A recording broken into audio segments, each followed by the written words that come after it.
Hello everyone, welcome to IAS Safalta. स्वागत है आप सभी का हमारे यूट्यूब चैनल आईएएस सफलता में। आज हम आपके लिए स्टैटिक जीके की क्लास लेकर के आए हैं जो कि एमसीक्यू के थ्रू होगी, यानी कि बहुविकल्पीय प्रश्नों के थ्रू होगी, जो आपके अपकमिंग यानी आने वाले एग्जाम के लिए बहुत महत्वपूर्ण रहेगी, जैसे कि यूपी पुलिस, एसएससी जीडी, बाकी सीएचएसएल, यूपीपीएससी, आरओ एआरओ और भी बहुत सारे कॉम्पिटिटिव एग्जाम में ये स्टैटिक जीके के क्वेश्चन आपको काम आने वाले हैं, क्योंकि स्टैटिक जीके कभी बदलता नहीं है। तो इसलिए चलिए शुरू करते हैं। और ये क्लास का टाइम रहेगा डेली 9:30 AM या 9 AM, ठीक है ना, या तो 9 से 9:30 के बीच में कोई भी टाइम हो सकता है। मोस्ट प्रॉब्ली टाइम हम फिक्स रखेंगे 9 AM का, ठीक है ना। चलिए शुरू करते हैं।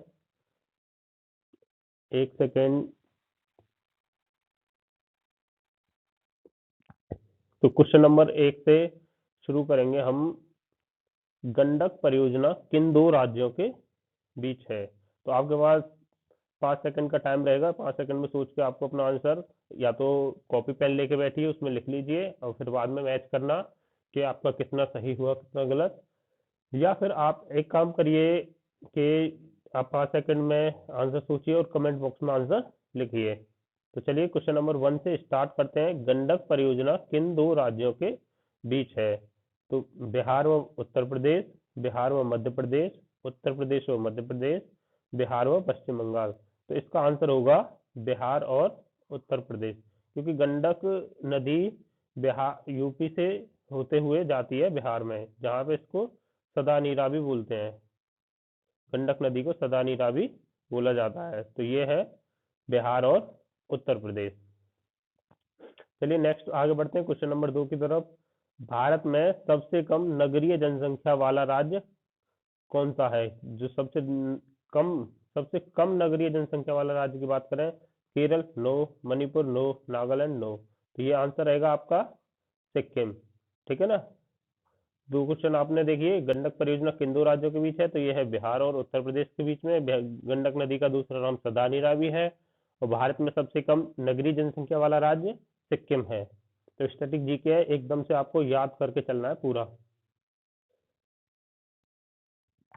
अब नेक्स्ट बात करते हैं क्वेश्चन नंबर 3।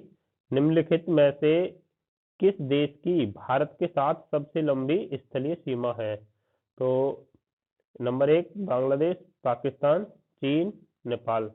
तो इसका आंसर होगा, जैसा कि हमने यहाँ पिक्चर में दिखाया हुआ है, तो आप देख सकते हैं और अपना आंसर पिक्चर के विजुअलाइजेशन के थ्रू आप इस आंसर को याद भी रख सकते हैं, ठीक है ना। तो सबसे लंबी स्थलीय सीमा है बांग्लादेश के साथ। तो इसमें हम सीमा का क्रम देखेंगे, तो सबसे लंबी बांग्लादेश के साथ है, उसके बाद में चीन के साथ है,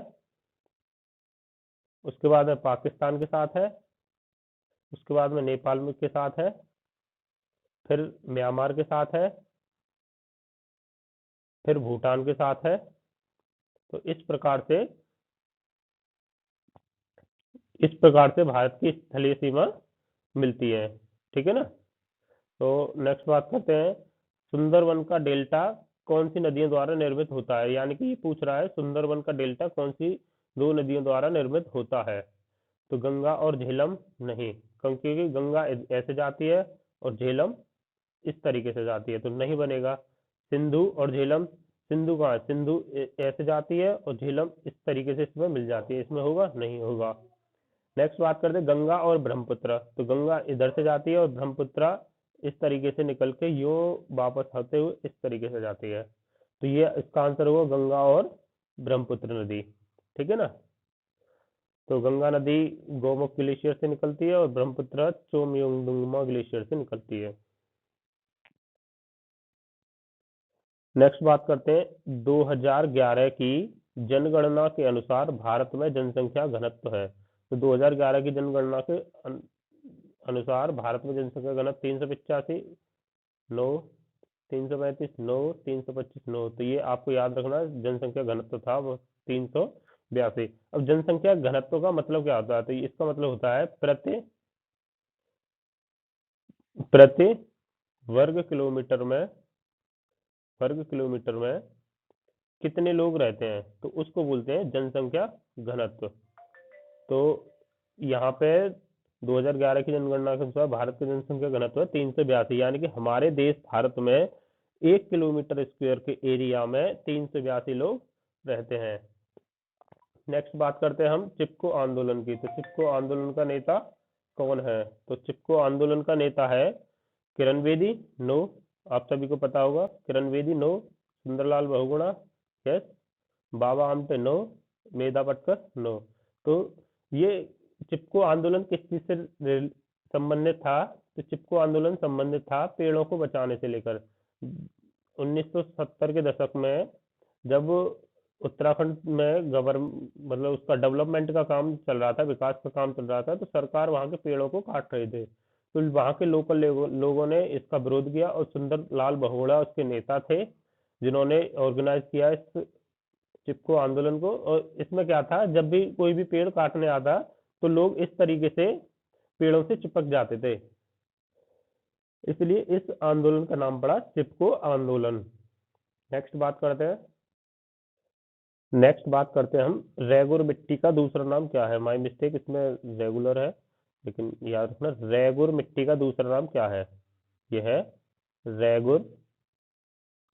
रेगुर मिट्टी का दूसरा नाम क्या है? काली मिट्टी, ऊसर मिट्टी, लाल मिट्टी, पीली मिट्टी। जैसा कि आपको फिगर में दिख रहा है, तो रेगुर मिट्टी का नाम क्या है? काली मिट्टी। और काली मिट्टी किसके उत्पादन के लिए फेमस है? कपास के उत्पादन के लिए। और कपास सबसे ज्यादा काली मिट्टी कहाँ मिलेगी? महाराष्ट्र और गुजरात में, ठीक है ना। और कपास का उत्पादन सबसे ज्यादा कहाँ होगा? इन्हीं दो राज्यों, महाराष्ट्र और गुजरात में। नेक्स्ट बात करते हैं निम्न में से कौन सा देश आसियान का सदस्य नहीं है? थाईलैंड, इंडोनेशिया, वियतनाम, दक्षिण कोरिया। तो इधर देखिए फिगर में हमने मेंशन किया है आसियान 10 देशों का समूह है, 10 देशों का समूह है, ठीक है ना। तो इसमें म्यांमार है, लाओस है, वियतनाम है, थाईलैंड है, कंबोडिया है, ब्रुनेई है, फिलीपींस है, मलेशिया है, सिंगापुर है और इंडोनेशिया है, ठीक है ना। ये 10 देश है, इनको याद। तो इसमें थाईलैंड मिला हमको, यस मिला। इंडोनेशिया मिला, यस मिला। वियतनाम मिला, यस मिला। दक्षिण कोरिया मिला, नहीं मिला। तो कौन सा देश नहीं है? तो इसका आंसर होगा दक्षिण कोरिया। ठीक है ना। तो आसियान के 10 देशों को याद करने की एक ट्रिक है, TV clip M B B S, यानी टीवी पर क्लिप चलाकर एमबीबीएस किया, ठीक है। टीवी पर क्लिप चलाकर एमबीबीएस किया। तो टी से Thailand, Vietnam, Cambodia, Laos, Indonesia, Philippines, Malaysia, Brunei, Burma और सिंगापुर। तो बर्मा का पुराना नाम क्या है? मतलब बर्मा पुराना नाम किसका था? म्यांमार का, ठीक है ना। तो ये याद रखना है। नेक्स्ट बात करते हैं नीली क्रांति किस संबंध में है? क्या नीली क्रांति का किससे संबंध है? तो नीली क्रांति जैसा कि आपको पिक्चर में दिखाई दे रहा होगा, ठीक है ना, इधर पिक्चर में दिखाई दे रहा होगा पूरा। नीली क्रांति का संबंध है मत्स्य पालन से, ठीक है। विटीकल्चर किसे कहते हैं? विटीकल्चर यानी कि एक प्रकार की खेती है, वो किसकी खेती है? गन्ने की है? नहीं है। कृषि का आदिम प्रकार नहीं है, वनों का संरक्षण नहीं है। तो विटीकल्चर क्या है? अंगूर का उत्पादन। नेक्स्ट बात करते हैं साइलेंट वैली परियोजना निम्नलिखित में से किस राज्य में है? साइलेंट वैली, अब नाम सुनेगा वैली, वैली कहाँ मिलती है? उत्तराखंड, हिमाचल में? तो नहीं, इसका आंसर हिमाचल है? नहीं है। तमिलनाडु है? नहीं है। उत्तराखंड है? नहीं है। साइलेंट वैली है आपकी केरल में, ठीक है ना। दो वैली मोस्ट फेमस नाम आता है, एक तो है silent valley, silent valley national park है। एक है पिन वैली। क्या है? Pin valley. तो जो पिन वैली नेशनल पार्क है वो है आपका उत्तराखंड में, उत्तराखंड में। साइलेंट वैली केरल में, साइलेंट वैली केरल में और पिन वैली उत्तराखंड में। नेक्स्ट बात करते हैं भागीरथी नदी निकलती है तो कैलाश पर्वत से? नो। मानसरोवर झील से? नो। तपोवन से? नो। तो भागीरथी नदी निकलती है गोमुख से, ठीक है। नेक्स्ट चर्चा करते हैं निम्नलिखित में से निम्नलिखित में से कौन सी पर्वत श्रृंखला भारत में केवल एक राज्य में फैली है? सह्याद्री, सतपुड़ा, अजंता, अरावली, अरावली का तो सबको पता है। अरावली इस तरीके से अगर हम भारत का मैप बनाएं,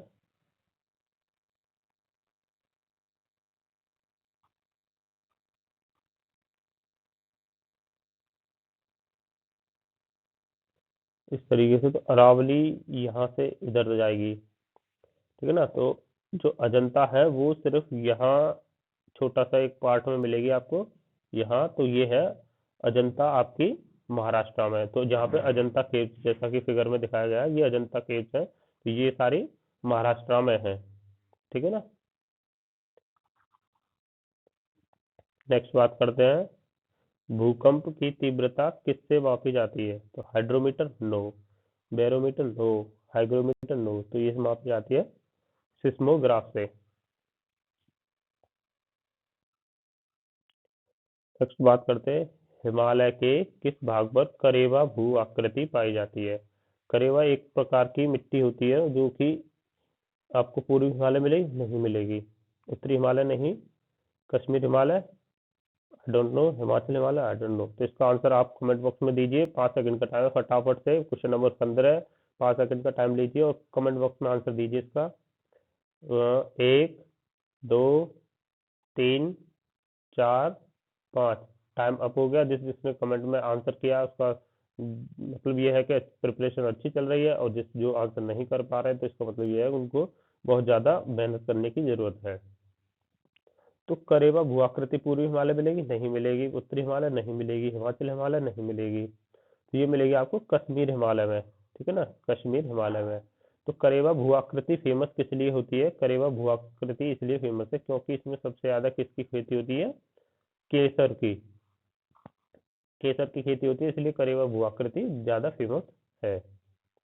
नेक्स्ट बात करते हैं, निम्नलिखित में से कौन सा एक जीवाश्म ईंधन नहीं है? जीवाश्म ईंधन पेट्रोल है, बिल्कुल है। कोयला है, बिल्कुल है। प्राकृतिक गैस है, है। यूरेनियम है, बिल्कुल नहीं है।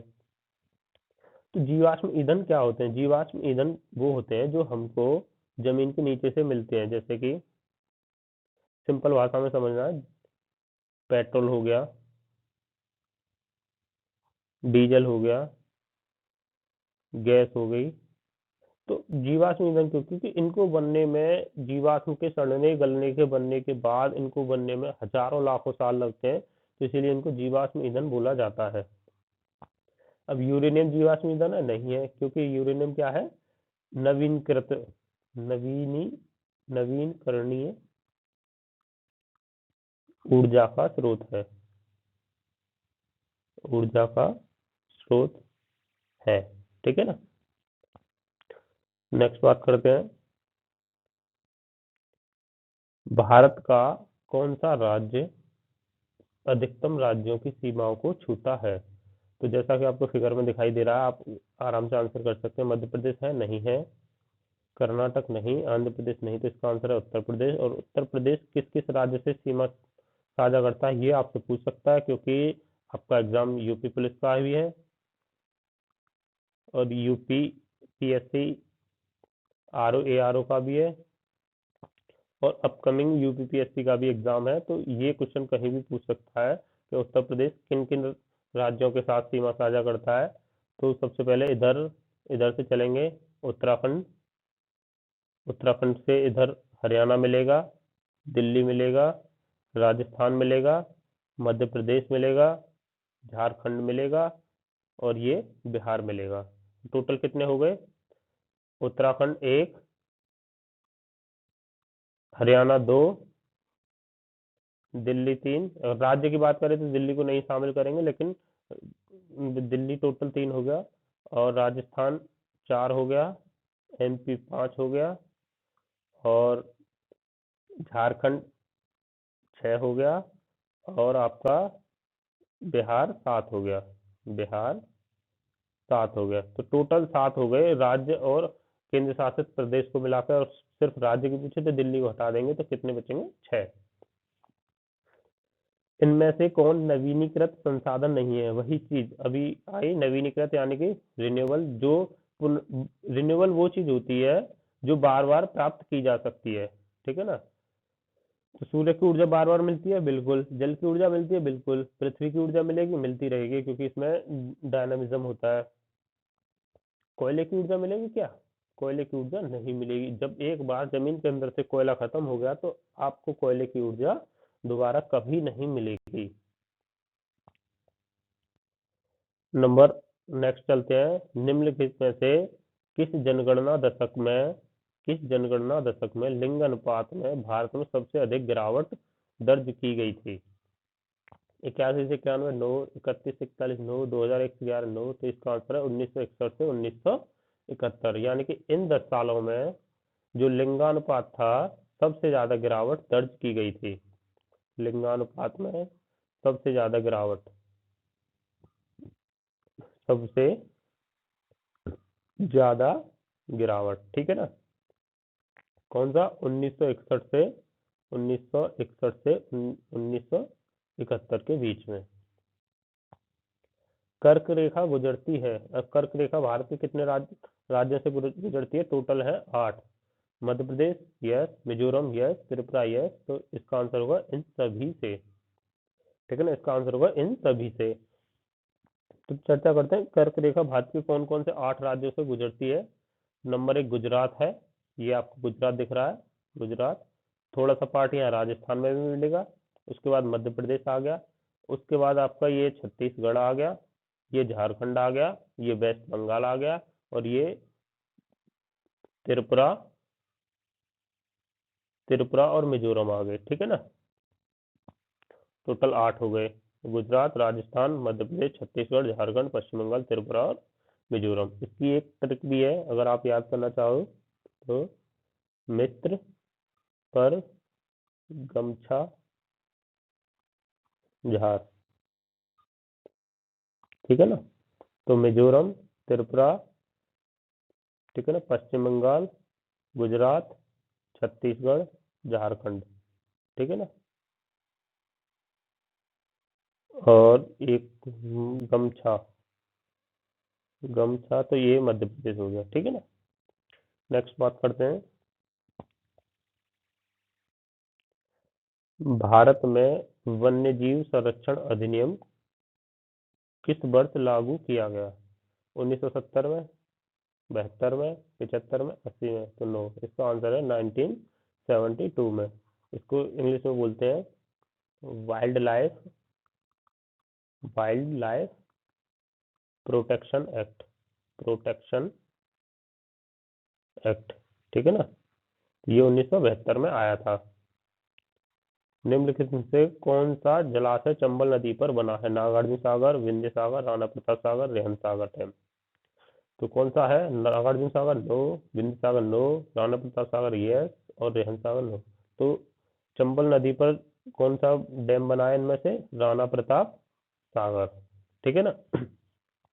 अब ये देखो फिगर में, इधर चंबल नदी पर बने कुछ डैम दिए हैं। तो ये देखो, number 1 Kota barrage, Kota barrage Chambal नदी पर है। जवाहर सागर चंबल नदी पर है। राणा प्रताप सागर चंबल नदी पर है।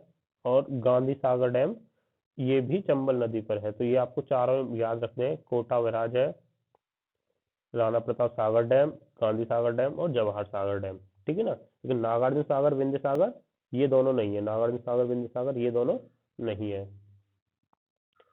नेक्स्ट बात करते हैं, किन दो पर्वत श्रेणियों के मध्य कश्मीर की घाटी स्थित है? तो कश्मीर की वैली, वृहत हिमालय जांचकर, वृहत हिमालय पीर पंजाल, लद्दाख को जांचकर, काराकोरम व लद्दाख। तो इसका आंसर है वृहत हिमालय और जांचकर के बीच में, ठीक है ना? कितनी सुंदर कश्मीर की घाटी है। तो इस तरीके से नेक्स्ट आगे बढ़ते हैं। 24, क्वेश्चन नंबर 24 पर आ गए हम। भारत में सबसे लंबी तटरेखा वाला राज्य कौन सा है? तो महाराष्ट्र नो, केरल नो, पश्चिम बंगाल नो। इसका आंसर है गुजरात। सबसे लंबी तटरेखा गुजरात की इसलिए है क्योंकि गुजरात यहाँ से शुरू होगा, ये इस तरीके से जाएगा, फिर अंदर जाएगा, फिर बाहर जाएगा, फिर इस तरीके से अंदर से ये जाके gulf of Kutch, gulf of Khambhat, ठीक है ना? तो इसका आंसर होगा, सबसे लंबी तटरेखा गुजरात की है, सबसे छोटी गोवा की है। लिख देता हूँ मैं, सबसे छोटी गोवा।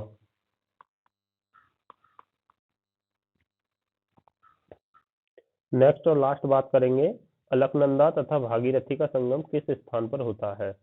कर्णप्रयाग, देवप्रयाग, रुद्रप्रयाग, विष्णुप्रयाग। ठीक है ना? तो जब अलकनंदा अलकनंदा और भागीरथी जिस स्थान पर मिलते हैं तो उस स्थान को बोला जाता है देवप्रयाग।